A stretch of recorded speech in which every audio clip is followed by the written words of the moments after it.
The Chris Simms 2025 Draft Quarterback Rankings. We are starting with Tier 1, quarterback number 1. You may have already somewhat given it away. Yeah, I think I have. I mean, I've said it on here, too. I know you weren't here last week, and I've been telling everybody, listen, there's no secret this year. This is no secret. But pretend there is a secret. Well, here's the secret. Your number 1 quarterback is? My number 1 quarterback is the same guy that's number 1 on all 32 teams' boards, and that will be Cam Ward from Miami, right? That's where this year is. I would be shocked right off the bat if any team didn't have Cam Ward number 1, right? Other years I'd go, oh, okay, yeah, it's debatable. I get it. That team likes that team. I don't agree with that, but sure. All right, great, right? But this is not one of those years. I think this is a slam dunk. And I think when you talk about Cam Ward right off, and I have to make just the banner statement, right? It's just like, wow, a lot of high-level, wow, accurate throws. That would be the thing I would say. Makes a lot of great off-platform throws or awkward feet throws, right? The feet are all cockeyed, but still, oh, wait, this guy, I thought he was going to be open. I set up the throw. Somebody flashed in front of my face. Now I got to throw it over there. So what? My feet are cockeyed. I can still find a way to get that done there. That's incredible. The off-platform throws, right? The ability to throw on the run is elite. He's always calm and cool. When he really wants to throw a rocket, he can find another gear in his arm that nobody in this draft class has, okay? He has an elite arm, an elite release, an elite variety of throws, elite feet and feel in the pocket. He's elite with RPOs, quick game, and screens. He's as good as you're going to see in that department. This kind of stuff, right? Fake it. Woo, get it out quick. Oh, there's a screen out on the edge. Gets the snap. Boom, throws it out there like that. Like, it's like, damn, how did he even grab it and throw it that quickly, right? Those are important things this day and age in the NFL. As good as you're going to see. Decision-making, better than I thought, okay? We're going to dive into this a little deeper. But just a base level, better than I thought. And then 39 touchdowns, 7 interceptions. You're not making too many bad decisions with that stat line. There's some things I know stats don't say it all, and context matter. But for a gunslinger, decisions can't be that bad when it's 39-7, okay? And, like, the offense has to carry the team on an every day, every week basis because we know that Miami defense wasn't very good last year. Fading away from pressure, right? You saw him do that. People kind of bearing down on him and him just like, oh, I'm just going to go backwards and then flick a ball 30 yards and drop it over a linebacker and a safety. It's as good as you'll see in that department. There's not. That's a gift that he has that only the special ones have. So he sees the field awesome. I love the kid. I'd take him number 1. He's the number 1 quarterback in the draft. He's the man. He's a franchise quarterback. And I think that's a big reason you haven't heard the Titans involved in any conversation with any veteran quarterback or anything, because I think they probably saw what I saw. They turned it on. They saw all the other quarterbacks, and they went, oh, damn, this guy's freaking good.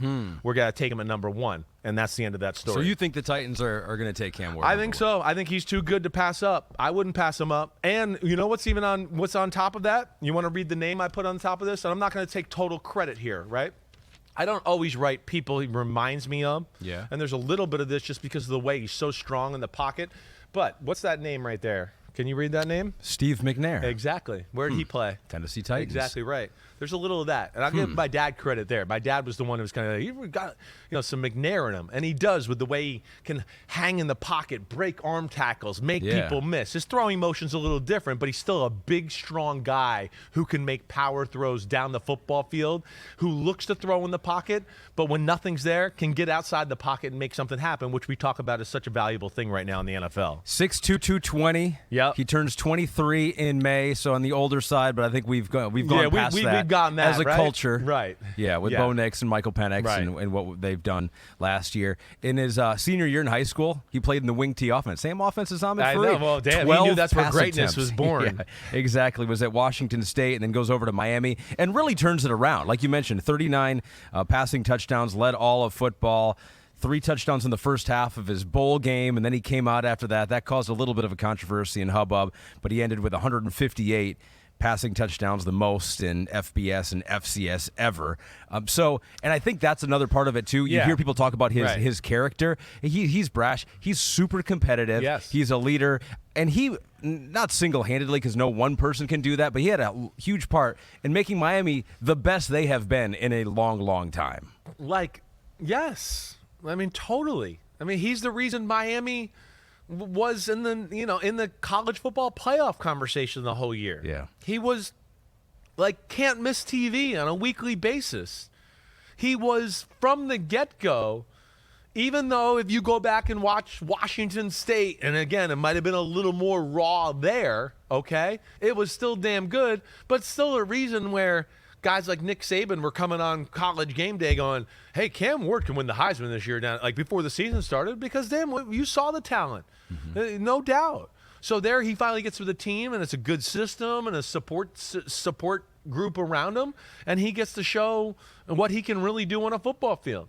And that's where it's special, right? His overall look is great. He's got a good, thick, athletic leg. He's strong as hell. I mean, he's strong as hell. Breaks a ton of tackles, keeps a great base in the pocket, right? Has good he's really kind of rare, okay? And that he'll bounce in place, right? Have can you picture that, right? Yeah. Or maybe we cut to the wide a little bit just so I don't make everybody seasick, right? But like he will bounce and his feet will leave the ground. And then he'll just be like, boom, right? And yeah, Pete's in my ear going like Peyton Manning. Yeah, Peyton was a little more choppy the feet, right? Yeah. Like doing like that. He will like literally hop. And then as soon as like he sees something, as soon as that foot hits, he'll just let it go. He doesn't always do it, but it's interesting, okay? His arm, he always keeps a correct arm angle. Okay, and what I mean with the arm angle is this. It never breaks. There's a 90-degree angle between his forearm and the bicep and all that. Great throwers don't let that break down, right? Tim Tebow's arm went like this. Guess what? He wasn't a great thrower, right? Great throwers are always here. Now, you could go sidearm, but that angle doesn't break, right? Now, his release is sidearm, and that's different in the NFL, but it's not different, okay? Yeah, so his traditional stroke, which is such a natural, easy stroke. Yeah, it's about as sidearm as you're going to see. But is it more sidearm than Michael Penix last year? No. And I don't really give a damn because I don't see balls being batted down. He finds lanes to throw it, and go ahead. What's the question off of that? So you know who gives a damn a little bit is Lance Zierlein, who we'll quote on here, NFL.com. Sure. He looks at all these guys. He does a great job with Lance. that. He does. This is a quote from him. He goes, like a shortstop, he rips sidearm rockets that fit into tight windows in all three levels. Yeah. But his delivery and mechanics can cause inconsistencies with placement and accuracy. Did you see that? I don't see that enough to where that bothers me. No. And the more I watched, the more I was just absolutely amazed with his accuracy and his ability to be consistent. It's one thing if the motion, it's the same motion every time when the pocket's the same. So that's the first thing. I'm always a fan of that, right? It'd be one thing where I'd go, wait, he throws this way, and then every now and then he just drops it sidearm for no reason. That's kind of weird, right? But I did not notice it affecting accuracy or anything. His throwing's elite. His quick game stuff is elite. Right? And the ability of him being able to get it out so quickly, let alone, listen, if you look at most of the great quarterbacks in football right now, very few of them are throwing the ball over the top. Mahomes, Josh Allen, Lamar Jackson, they would be three quarters at the best. I mean, Lamar Jackson, if he throws the ball 40 times in a game, I would say 30 of them end up being sidearmish, right? So it's about lanes, and he knows how to find the lanes and fit it through that way. He's tall enough, or he's tall enough to just kind of flick it over the top of everybody, and that's what he does. So, yeah, I don't have a problem in that department, man. I don't. So it seems like he would fit in. You loved Caleb a lot last year. Yep. You loved Jaden a lot last year. Right. He fits in that. He just a step behind what those guys were? I think that, like, he's got a lot of Caleb Williams in him as far as a similar style of play, right? And if there was a weakness with either one, right, and with Cam, you see this, and it's not concerning to me, but Cam can get bored. If you saw my notes here and whatever, I've wrote, like, don't get bored probably 2 or 3 times in different spots. Because there are plays where you'll go, oh, damn, he looks over here to the left. The 5-yard out route was his first read, and it's open. And he just goes, nah, that's not that easy. That's not fun. That's just too easy, right? And he'll kind of look at it and pump it and then be like, wait, something cooler's coming. Something's coming over the middle, or I want to throw that. And there's that from time to time, but it's still rare. There's still long periods of games where I go, great read, great read, great read. And he can process reads and go through coverages, and he wants to play in the pocket, and he's got great feel in the pocket. he's very good at seeing the field and going through progressions. And then, of course, when he sees it, his mind and his arm can react almost instantaneously. And that's what I really love, right? So he knows where to go with the ball when he sees the field well. Only gets in trouble, like I said, when he's too greedy, wants a sexier throw, right? That was the concern, not to cut you off. That was the concern coming in because he had 84 sacks in 2 seasons at Washington State. Is that going to carry over to Miami? And he had 22 last year. And so he did reduce the number of sacks, whether that was him or whether that was a little bit of the line, too. That's the difference I saw between Miami and Washington. Now, you got to deal with some of this, okay? You got to deal with some sacks and some negative plays. He makes the right play almost always, like really does. But also, let's take into account, like if you watch the game with me, how many plays nothing is and he makes something happen because of all these things we don't like about him. Oh, he holds the ball too long. He does this. Sometimes it's warranted, and people aren't there. And so you don't want to totally wipe that away from him, just like we heard Ben Johnson talk about that with Caleb Williams. There's a lot of special that comes from those moments. He gets the team out of trouble so many times. You know, I put great value in there's nothing there to be had. The defense was perfect, and you still got a 30-yard completion. That's huge. He does that a lot. So you don't want to wipe that away completely, right? And that's where it'll just have to be confined. And to where I get to the point of where it's different from Washington State, where, yes, I think he was more cognizant of just, let me throw it away a little bit last year. Also, I think he was very good at when he got pressure, he knew where to go with the ball as a safe throw. Right? So it might not have been completion or whatever else, but, oh, wait, I got somebody coming. Here's a shallow cross. Let me just get it there by him somewhere, right? Or I know I could throw to that guy against this blitz, and at least my guy has a chance. And I did see improvements in that compared. That, to me, was an area of growth from Washington State. Now, Washington State wasn't very good, and I feel like at times he tried to just do too much there, right? And that's where he grew as a player too, where they were like, "Hey, you don't have to do it all. What you do is awesome enough. Let's not go crazy." And I think he found a nice way to rein all that in this year. You talked to him. Was at the Combine, correct? Right. You like him as a guy? I like him as a guy. He's a professional. He's a baller. You could tell he's all about his business. You really can. This is what he said to you on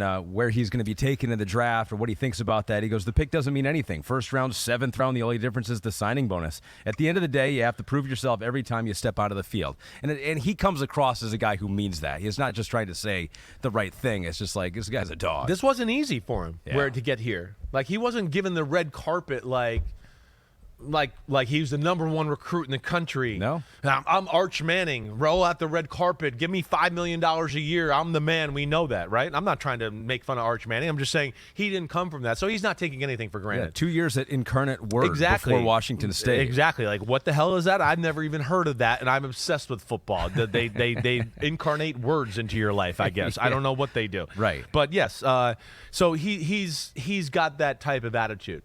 And then you couple that, again, you couple the fact of the things I've heard with great leader, team is like rallies around him on like the 3rd day he was at Miami, all of that. But not afraid to hold people accountable. Definitely, you could see that because he's just not going to take it. He wants to be great, all right? And you can kind of see that on the field too. He's got a great presence, right?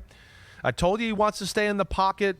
He never really wants to run, right? He's got great movement in the pocket. He's tough.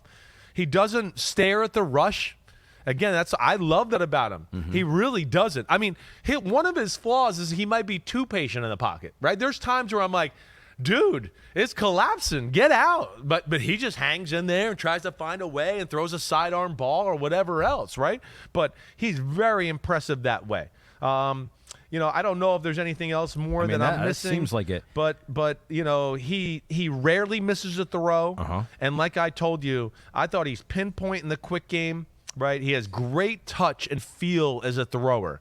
The appropriate ball, the ability to flick, touch, layer in. Back shoulder. And then, like I told you before, when he wants to step on the gas and he wants to throw a laser, all right, I'm not going to say it's Caleb Williams or Josh Allen's arm, but it's just below that. It's a special arm.